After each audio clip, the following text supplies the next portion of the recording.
Debate Madhusudan Reddy గారు మొత్తంగా చూస్తున్నాం. సభలోకి ఫోటోలు పట్టుకొచ్చారు, నానా రాద్ధాంతం చేస్తున్నారు, దేవుణ్ణి రాజకీయం కోసం వాడుతున్నారు తప్ప ఎక్కడ చిత్తశుద్ధి లేదు అన్న విమర్శలు వినిపిస్తున్న పరిస్థితి. సో ఏంటి ఇప్పుడు మళ్ళీ ఏకసభ్య కమిషన్ వేశారు, ఎలా చూస్తున్నారు ఈ కమిటీని? గారు ముందుగా మీకు ఐ న్యూస్ యాజమాన్యానికి వీక్షిస్తున్నటువంటి ప్రజలకి, పెద్దల అన్న కంచర్ల విజయభాస్కర్ గారికి, పెద్దల అన్న కేఎస్ ప్రసాద్ గారికి, సోదరులు పెద్దిరెడ్డి కిరణ్ గారికి శుభ సాయంత్రం.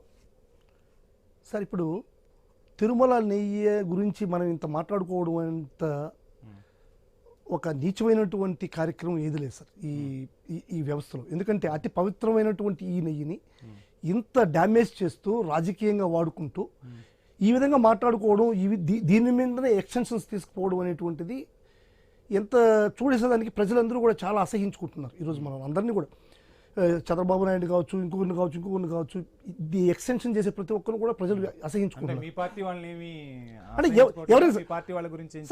అదే సార్ నేను చెప్తున్నాను. ఇప్పుడు మా పార్టీ వాళ్ళు ఎక్కడ కూడా దీన్ని ముందుకు తీసుకొచ్చిన పరిస్థితులు లేవు. చంద్రబాబు నాయుడు అండ్ తెలుగుదేశం పార్టీ చేసేటువంటి ఆరోపణలు తిప్పికొట్టుకోవడానికి మేము చేస్తున్నామే కానీ ఎక్కడ కూడా మేము దాంట్లో ఉన్నటువంటి లోపాలని ఎత్తి చూపే విధంగా మేము ఎప్పుడు చేయట్లేదు సార్. నేను స్ట్రైట్గా చంద్రబాబు నాయుడిని, తెలుగుదేశం పార్టీ క్యాడర్ని నేను ఒకటే అడుగుతున్నాను సార్. 2018లో చంద్రబాబు నాయుడు గారు ముఖ్యమంత్రిగా ఉన్నప్పుడు ఒక టెండర్ పిలిచారు సార్, వినూత్నమైనటువంటి ఒక టెండర్ పిలిచారు నెయ్యి మీద. పూత నెయ్యి టెండర్ అనేటువంటిది ఒకటి పిలిచారు. అంటే 2000 కేజీలని పూత నెయ్యిగా ఆ సంవత్సరం 6 నెలల కాలానికి 2000 కేజీలు పూత నెయ్యి పిలిచారు. అంటే పూత నెయ్యి ఏంటంటే లడ్లు తయారు చేసిన తర్వాత ఆ లడ్లు సరైనటువంటి వాసన రావట్లేదని చెప్పని పైన లడ్లు తయారు చేసిన తర్వాత నెయ్యిని, మంచి క్వాలిటీ ఉండేటువంటి నెయ్యిని దాన్ని పూస్తే ఆ భక్తులందరూ కూడా ఆహా నెయ్యి భలే ఉంది, ఈ లడ్డు భలే ఉంది అని చెప్పని ఒక మార్కెటింగ్ దీనికోసం మార్కెటింగ్ మాదిరిగా చంద్రబాబు నాయుడు గారు ఈ టెండర్ని పిలిచారు. అంటే ఈ టెండర్ని పిలిచినటువంటి ఆంతర్యం ఏంది? చంద్రబాబు నాయుడుకి ఆ ప్రభుత్వ యంత్రాంగానికి పరిపూర్ణమైనటువంటి అవగాహన ఉంది. 2018లో మీరు ఈ క్వశ్చన్ రేజ్ చేశారా వైసీపీ నుండి? సార్, 2018లో మేము లడ్డును గురించి ఏది మాట్లాడలేదుకోలేదు కదా. ఏం మాట్లాడినా సరే మా మీద బురద చల్లేటువంటి పరిస్థితి. ఈ రోజు చంద్రబాబు నాయుడు గారు ఇప్పుడు ఆ రోజు మాట్లాడకపోవడంతో అసలు ఆ బురదకి కారణమే మీరు అంటున్నారు కదా. మరి అదే సార్, మరి మీరు ఆ రోజు మాట్లాడకుండా ఇప్పుడు ఎందుకు తీసుకురావాల్సి వస్తుంది? అదే సార్, బురద అంటే ఇప్పుడు చంద్రబాబు నాయుడు చురుచు చేస్తున్నాడు దాన్ని.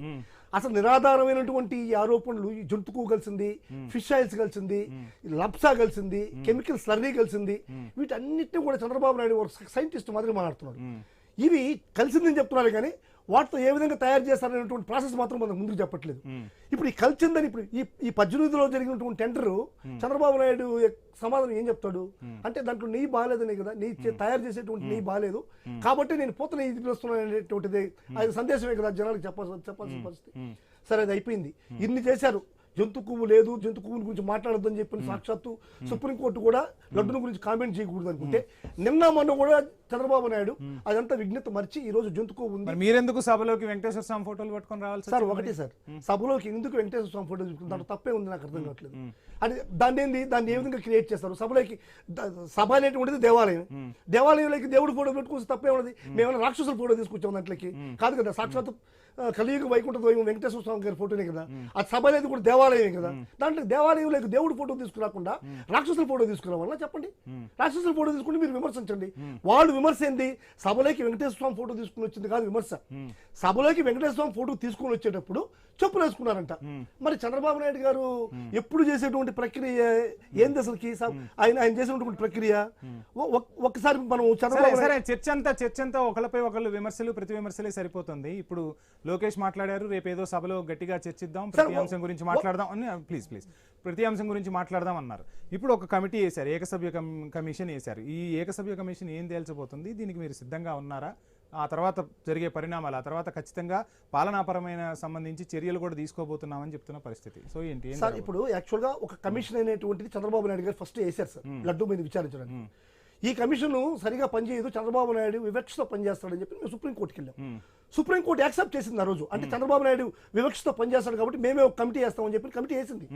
ఆ కమిటీ మీరే తెలుగుదేశం పార్టీ వాళ్ళే, జనసేన వాళ్ళే చెప్తున్నారు 15 నెలలు పనిచేసింది, 10 రాష్ట్రాలు తిరిగింది, వేల మందిని విచారించింది, పరిపూర్ణమైనటువంటి రిపోర్టు ఇచ్చింది అని చెప్పారు. కానీ ఈ రోజు ఆ కమిటీని నమ్మకుండా మళ్ళీ ఇంకో ఏకసభ్య కమిటీని నియమిస్తా ఉంది. అంటే ఏంది? ఆ కమిటీలో చంద్రబాబు నాయుడు అనుకో రైట్ మాట్లాడదాం.